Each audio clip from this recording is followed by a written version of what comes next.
Hello everyone, जय सिया राम।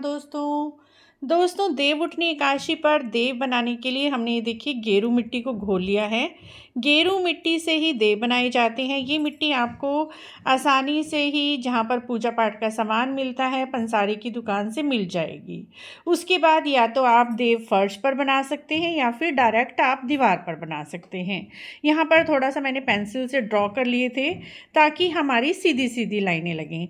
उसके बाद हम ब्रश या फिर ईयरबड से अपने देव बनाना शुरू करेंगे। देव उठनी एकादशी पर देव बनाए जाते हैं।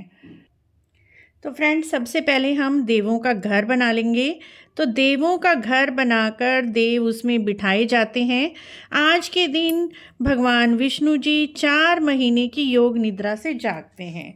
तो इस तरह से हमने देव बनाने हैं। मैं ब्रश से बना रही हूँ। आप चाहें तो सीख पर, झाड़ू की सीख पर, या फिर आप किसी भी माचिस की तिल्ली पर रुई लपेट कर, या फिर ईयरबड से, जिससे भी आपको सुविधा लगे उससे बना लीजिए। चाहे तो आप पहले पेंसिल से ड्रॉ कर लीजिए ताकि हमारी लाइनें सीधी सीधी लगें। इस तरह से देव बनाए जाते हैं। हिंदू धर्म में एकादशी का बहुत महत्व है और देव उठनी एकादशी का तो बहुत ही ज़्यादा महत्व है, क्योंकि इस दिन भगवान जी योग निद्रा से उठते हैं 4 महीने के बाद। 4 महीने के बाद उठकर वो सीधा धरती लोक पर आते हैं और सारे ही मांगलिक कार्य इस दिन से शुरू हो जाते हैं, क्योंकि चतुर्मास में कोई भी ब्याह शादी वगैरह कोई भी मांगलिक कार्य नहीं होते हैं और देव उठनी एकादशी से ही सारे मांगलिक कार्य हमारे शुरू हो जाते हैं। इसीलिए देव बनाए जाते हैं और देवों को पहले उठाया जाता है। भगवान विष्णु जी चतुर्मास के लिए जब सोते हैं तो सारे मांगलिक कार्य बंद हो जाते हैं। इस दिन व्रत किया जाता है और आज के दिन अभूज साया होता है। आज के दिन कोई भी हम मांगलिक कार्य करते हैं तो किसी भी पंडित से, किसी से पूछने की ज़रूरत नहीं होती, अभूज साया होता है। तो आज के दिन ये देखिए हमने देव बना लिए हैं और इसमें रास्ता जरूर छोड़ना है। जैसे वैकुंठ लोक का रास्ता हम छोड़ेंगे, जिससे कि भगवान जी को बाहर जाने का रास्ता मिल जाए। रास्ता छोड़ना बहुत ज़रूरी है। थोड़ा सा ये देखिए हमने यहाँ पर रास्ता छोड़ दिया है। इस तरह से हमें बनाने हैं। उसके बाद हम देव उठनी एकादशी का ऊपर से मुंह बना लेंगे। देव उठनी एकादशी बनाना बहुत ही अच्छा होता है और इससे घर में जो कोई रुका हुआ काम है, कोई ब्याह शादी नहीं हो रही है बच्चों की, या कोई भी मांगलिक कार्य आप करना चाहते हैं, काफ़ी दिनों से इच्छा है और वो पूरी नहीं हो रही है, तो ये पूजा करने से आपके घर के सारे शुभ काम शुरू हो जाएंगे।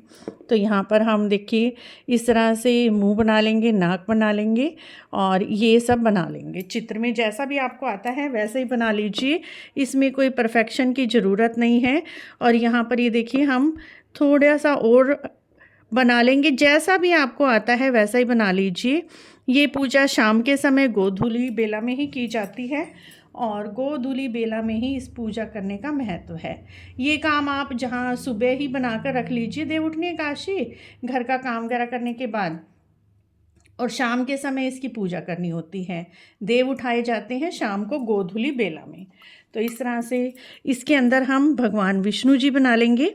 भगवान विष्णु जी को विशेष रूप से जगाया जाता है, तो भगवान विष्णु जी का चित्र बना लीजिए। जैसा भी आपको आता है वैसा बना लीजिए। तो ये हम भगवान विष्णु जी का चित्र बना लेंगे और इस तरह से देव उठनी एकादशी पर पूजा करने का अत्यधिक महत्व है। ध्यान रखें, पैर एक ही साइड बनाने हैं, उलट कर नहीं बनाने, इससे पैर उल्टे हो जाते हैं। और उसी तरह से हम नाक मुंह वगैरह बना लेंगे और यहाँ पर ऊपर भगवान के बाल बना लेंगे। साथ ही इसी दिन तुलसी विवाह भी होता है, तो तुलसी जी का पौधा, शुभ चिन्ह, जो भी शुभ चिन्ह है वो बना लीजिए। तो यहाँ पर हम तुलसी जी का पौधा बना लेंगे, स्वस्तिक बना लेंगे, जो भी हमारे हिंदू धर्म के शुभ चिन्ह हैं वो आप बना लीजिए। और साथ ही हमें वैकुंठ की सीढ़ी बनानी होती है। सीढ़ी बनाना बिल्कुल ना भूलें, सीढ़ी आपको ज़रूर बनानी है। तो यहाँ पर हम सीढ़ी बना लेंगे। जैसे भी आपको आती है वैसे ही बना लीजिए, इसमें कोई परफेक्शन की ज़रूरत नहीं है कि आपको परफेक्शन करनी है। और ये भगवान का नाम लेकर बनाते हैं तो हम सारी चीज़ें बहुत ही सुंदर बनती हैं। उसके बाद यहाँ पर हम एक कमल का फूल बना लेंगे माता लक्ष्मी जी को अपने घर पर बुलाने के लिए।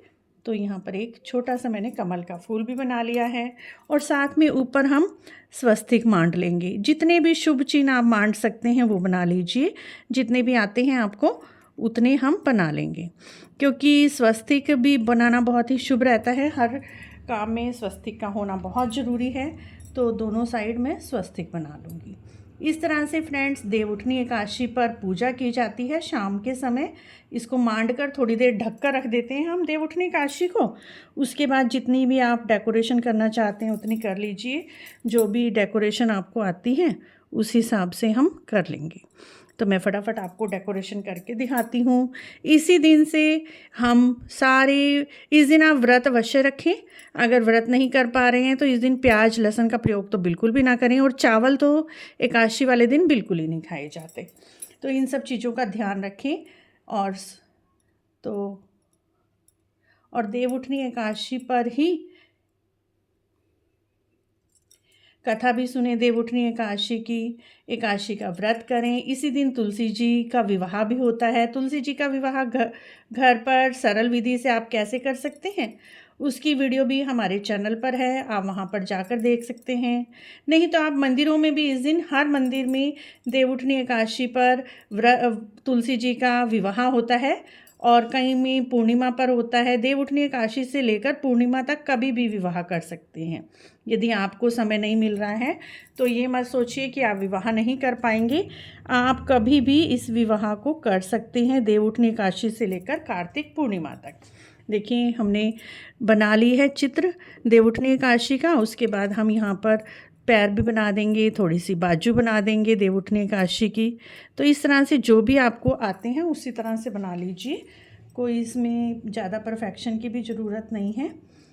तो फ्रेंड्स शाम के समय पूजा करेंगे। पूजा में क्या क्या रखना है और किस विधि से पूजा की जाती है, कौन से गीत गाए जाते हैं, सभी गीतों की वीडियो और सभी पूजा पाठ जो बीच में सामान रखना है उसकी भी वीडियो हमारे चैनल पर है, आप वहाँ पर देख लीजिएगा। प्लेलिस्ट बनी हुई है देवउठनी एकादशी की, या फिर हम डिस्क्रिप्शन में भी आपके लिए लिंक डाल देंगे, वहाँ पर भी जाकर आप देख सकते हैं।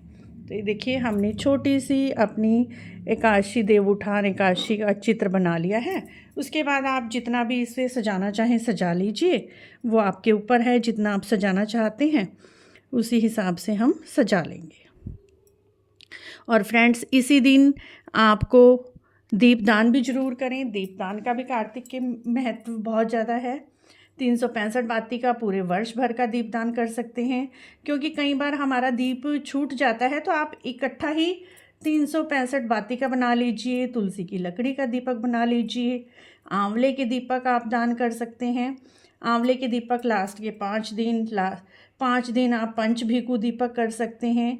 दान पुण्य जो भी करना चाहते हैं वो कर लीजिए। कई मंदिरों में कुंवारी कन्याओं का विवाह भी कराया जाता है देवउठनी एकादशी पर। गरीब कन्याओं का उनके विवाह में भी आप दान कर करा सकते हैं। तो इस विधि से आप देवउठनी एकादशी की पूजा आसानी से ही कर सकते हैं। थोड़ा सा हमारी देवउठनी एकादशी को सूखने में समय लगेगा, तो इसे एक बार सूखने दीजिए। उसी के बाद फिर हम इसके ऊपर सामान रखेंगे और देव उठाएंगे। देव कैसे उठाने हैं, कौन सा गीत गाना है, पूजा की सारी विधि भी आप हमारे चैनल पर जाकर देख सकते हैं। तो फ्रेंड्स यदि आपको भी देवउठनी एकादशी बनाने की यह वीडियो अच्छी लगी है तो आप हमारे चैनल को जरूर सब्सक्राइब करें, लाइक करें, वीडियो को शेयर भी करें। कमेंट बॉक्स में जय देवउठान एकादशी, जय विष्णु भगवान, जय कार्तिक मास अवश्य लिखें। आप देव उठाने की सारी वीडियो हमारे चैनल पर जाकर देख सकते हैं।